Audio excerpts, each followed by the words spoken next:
Bapak Ibu Saudara yang kekasih di dalam Tuhan kita Yesus Kristus, selamat pagi, salam sejahtera untuk kita semua. Jumpa lagi dalam acara Renungan Harian GKPO Halim di hari Jumat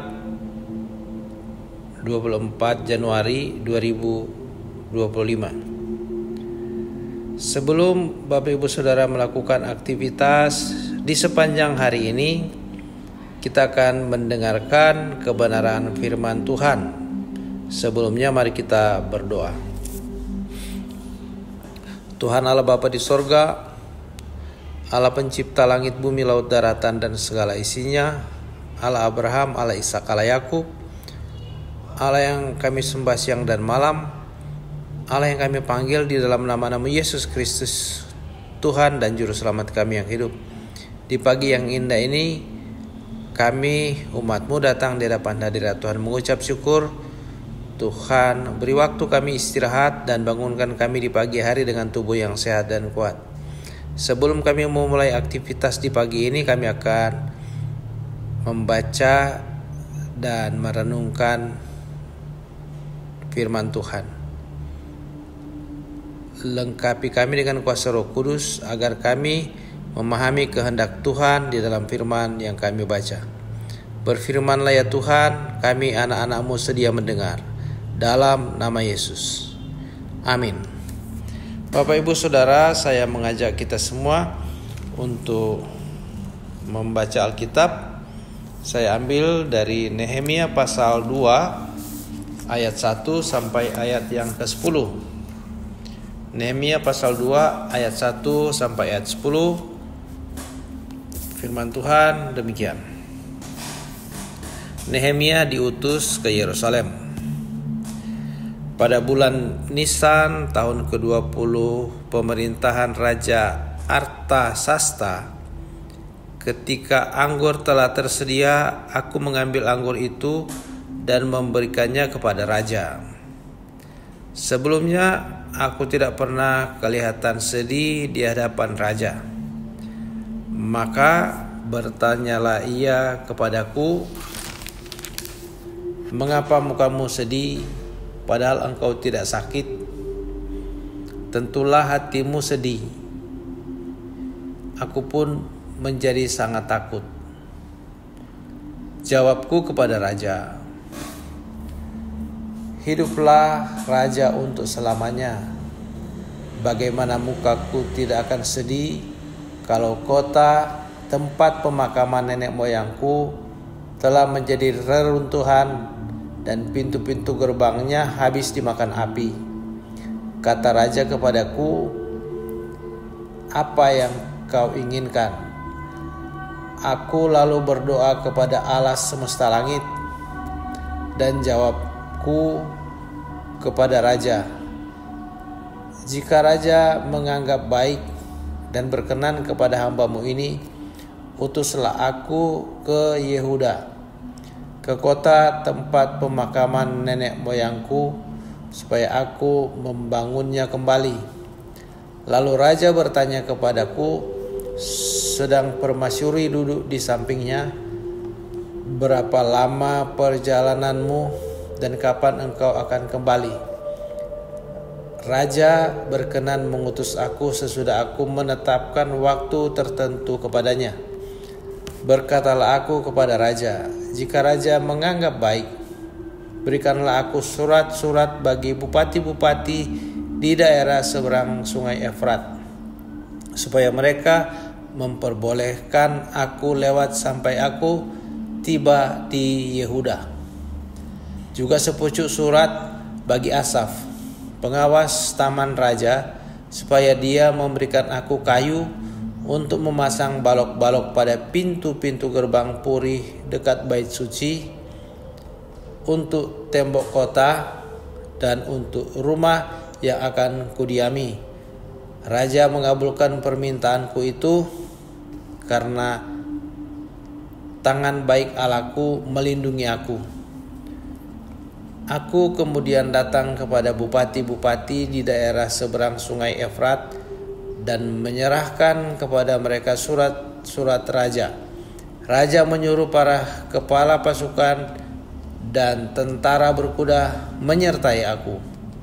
Mendengar hal itu, Sanbalat orang Horon dan Tobia orang Amon, pelayan raja, sangat gusar karena ada orang yang datang mengusahakan kesejahteraan orang Israel. Demikian pembacaan firman Allah. Yang berbahagia ialah mereka yang mendengarkan firman Allah, merenungkan dan melakukannya dalam hidupnya setiap hari. Terpujilah Kristus. Bapak Ibu Saudara yang kekasih di dalam Tuhan kita Yesus Kristus. Di dalam Nehemia pasal 1 kita mendapatkan catatan bahwa ada orang-orang dari Yerusalem datang menghadap Nehemia, juru minum Raja Artasasta, Raja Persia. Jadi Nehemia adalah salah seorang dari Yerusalem yang ditawan ketika penyerbuan kota Yerusalem oleh kerajaan Babel. Nehemia ikut diangkut dalam pembuangan sebagai tawanan, dan kebetulan ketika kerajaan Babel kalah oleh kerajaan Persia, Nehemia bekerja sebagai juru minum Raja Persia. Dan Raja Persia yang dimaksud adalah Raja Artasasta. Kalau kita melihat riwayat bahwa Raja Artasasta adalah raja kedua kerajaan Persia yang mengalahkan kerajaan Babel. Raja pertama Persia adalah Kores, dan raja kedua adalah Raja Artasasta. Ketika mendengar tentang berita bahwa orang-orang yang tertinggal di kota Yerusalem sangat menderita, karena ketika penyerbuan kerajaan Babel di kota Yerusalem, bait Allah dibakar habis, istana raja dibakar habis, rumah-rumah penduduk juga dibakar, dan tembok Yerusalem dihancurkan, pintu-pintu gerbangnya juga dibakar. Jadi baik orang yang dibawa ke pembuangan sebagai tawanan maupun orang-orang Yerusalem yang tertinggal juga sangat menderita.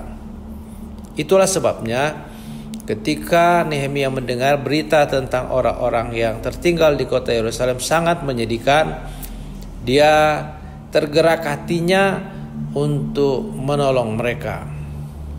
Ketika giliran Nehemia menyajikan minuman kepada raja, mukanya sangat sedih, sehingga Raja Artasasta bertanya, "Kenapa mukamu muram sedangkan engkau tidak sakit?" Apa yang disampaikan oleh Nehemia? "Bagaimana mukaku tidak muram?" Ketika mendengar orang-orang yang tertinggal di kota Yerusalem menderita, ketika mendengar kota Yerusalem tempat pekuburan nenek moyangnya juga hancur, maka Raja Persia Artasasta bertanya, "Apa yang kau inginkan?" Nehemia menjawab bahwa bila raja berkenan, berikan kesempatan kepadanya untuk pulang ke Yerusalem, membangun kembali kota Yerusalem. Dan setelah raja bertanya kepada Nehemia, "Berapa lama engkau akan pergi dan kapan engkau kembali?" Setelah Nehemia menyebutkan jangka waktu yang dia sampaikan kepada raja, raja mengizinkan Nehemia pulang ke Yerusalem untuk membangun kembali kota Yerusalem, membangun kembali Bait Allah, membangun kembali rumah-rumah penduduk, dan membangun kembali tembok Yerusalem. Dan raja mengizinkan Nehemia untuk pergi, dan itu saudara-saudara yang dikasihi Tuhan sudah dinubuatkan melalui Nabi Yesaya bahwa pada suatu saat Tuhan sendiri akan membawa bangsa Israel yang ada di pembuangan untuk pulang. Dan bukan hanya Nehemia sendiri yang kembali ke Yerusalem, tetapi Nehemia memimpin rombongan orang-orang penduduk Yerusalem atau penduduk Yehuda untuk kembali ke kotanya masing-masing. Ibu kotanya adalah Yerusalem, untuk membangun kembali rumahnya, membangun kembali kotanya. Itu sudah dinubuatkan oleh Nabi Yesaya dan ini digenapi. Allah sendiri yang membangkitkan suatu kerajaan, mengalahkan kerajaan Babel. Raja pertama kerajaan Persia, Kores, mengizinkan bangsa Israel pulang. Rombongan pertama Israel pulang di bawah pimpinan Zerubabel. Dan rombongan kedua bangsa Israel pulang di bawah pimpinan Nehemia. Dan bukan hanya itu saja, bukan hanya membawa sebagian orang-orang di pembuangan untuk pulang ke Yerusalem, tetapi juga Nehemia meminta surat dari raja, sepucuk surat bagi Asaf pengawas taman raja, supaya dia memberikan kayu untuk memasang balok-balok pada pintu-pintu gerbang Puri dekat bait suci, untuk tembok kota, dan untuk rumah Nehemia sendiri. Jadi Nehemia juga dilengkapi surat untuk membantu, surat dari raja untuk kepada Asaf untuk membantu Nehemia membangun kembali tembok-tembok Yerusalem, membangun kembali rumahnya. Bukan itu saja, Yeremia pulang dengan rombongan dikawal oleh pengawal yang diutus oleh raja. Raja menyuruh para kepala pasukan dan tentara berkuda menyertai Yeremia pulang.